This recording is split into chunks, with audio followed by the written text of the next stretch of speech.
The Senate back in session and heading back to battle over health care in America. Any moment now, the Senate will take another crack at the Republicans' bill to overhaul Obamacare after a repeal and replace effort failed yesterday. A repeal-only version is up next. Joining me now, Republican Congressman from Minnesota, Jason Lewis. Congressman, thanks for coming in. You bet, Kate. So the Senate's going to be voting any minute now on the repeal-only version of it. Smart money is that they don't have the votes. That amendment's likely to fail. What then, in your view? Well, look, I think a vote to repeal is probably a step in the right direction, but we need to do more, and frankly, that's what we did in the House. You've got to go back to earlier reforms, comprehensive reform of health care, addressing the tax code, the mandates, letting prices float, and addressing the fastest-growing entitlement in the country, the $500 billion Medicaid program. A repeal-only provision just takes us back to 2009 before the ACA, which I happen to think was the last straw in government intervention in health care, but we've got problems going back to HIPAA, problems going back to 1965, to World War II wage and price controls, which brought about this job lock and getting health insurance at work. We've tried to address all of those comprehensive reforms in the House bill, and I'd like to see the Senate do that. Congressman, don't take me back to World War II, because they're just trying to deal with today in the Senate right now, and they're having a tough enough time with that. The president, though, in response But you know what, Kate, that's really an important point, though. I do want to say that the reason people have job lock is because they can only get their insurance at work. So you lose your job, and all of a sudden you're in the individual market with a pre-existing condition, and then the crisis. And that came about because of World War II wage and price controls. We have to adjust the tax code, which we did in the House, to address that so people on their own in the individual market get the same tax benefits as those who get health insurance at work. Here is the problem that you have on your hands with that. The president is the one who called your bill mean and cold-hearted after the fact, and that is why he wanted to see the Senate do something different. Hence, we are where we are today. The president has also now taken to calling out publicly individual Republican senators who voted against his wishes yesterday. He said this about Lisa Murkowski. I'll read you the tweet. It says, Senator Murkowski of the great state of Alaska should really let Republicans, the way he put it, Republicans and our country down. Too bad. Do you think Lisa Murkowski let the country down because she wants the bill to go through regular committee process? Look, I won't comment on any particular individual, but I think the Senate ought to do their job. We took the tough votes in the House. We've been talking about undoing Obamacare for 7 years. We've got 40% of the country under the ACA with one insurer. Premiums in my home state of Minnesota have gone up 55 and 66%.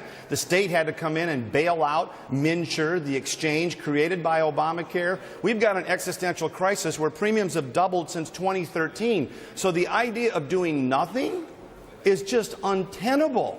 And so I do think there's some criticism warranted towards the other chamber if they don't get some form of reform done. Lisa Murkowski says she's not for doing nothing. She wants it to go through the regular committee process. When it's dealing with 1/6 of the economy, she wants it to go through the committee process. That's her point.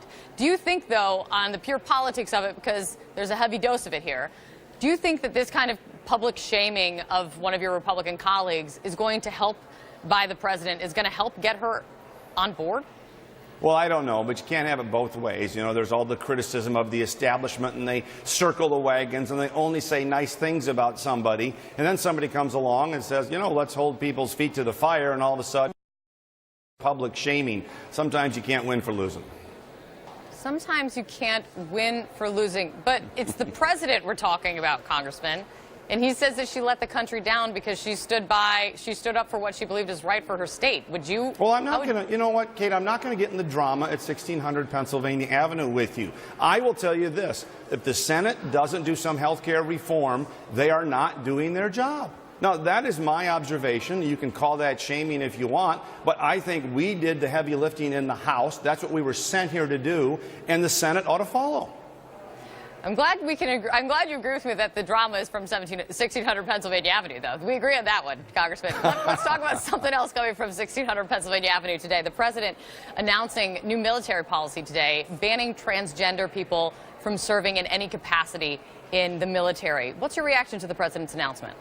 Well, the purpose of military restrictions, eligibility in the Army, you can't serve if you're older than 34, I believe, is to provide an efficient fighting military force. The most efficient you can get, but the most effective military force you can get. And frankly, I'd leave that to the generals, and I'd want to talk to some of the military brass before I came down with a position on that. But I think anybody ought to be able to serve in the military. And that's I think a lot of folks would agree with you on that. And that's why there's a big question over the announcement that the president put out this morning when he said that no transgender people can serve in any capacity, will be allowed to serve in any capacity. What would you say then to the thousands of transgender people who are serving in the military today? Well, I wasn't privy to the conversation the president had with the military leaders and whether it was about the cost of surgery or how inefficient it might be or military morale or any of that. Again, I would like to get a little more information on that from the powers that be and the people who are in the field, the military leaders. And if that's what they are saying, I think you've got to consider that.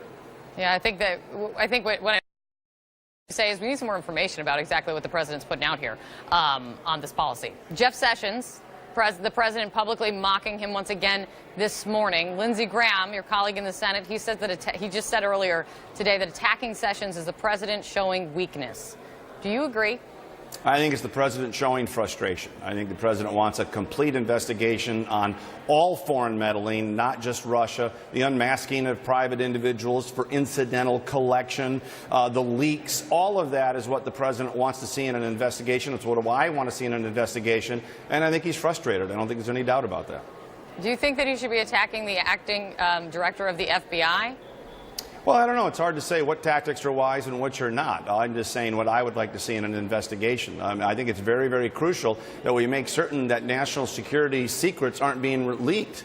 That's very dangerous stuff, classified information. If there's foreign meddling going on, we ought to look at any country who's engaged in that and all of those things. So we want a complete investigation. You can't just focus on trying to bring down one particular politician.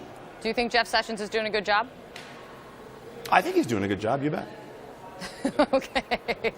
Great to have you, Congressman. Come on again. You bet.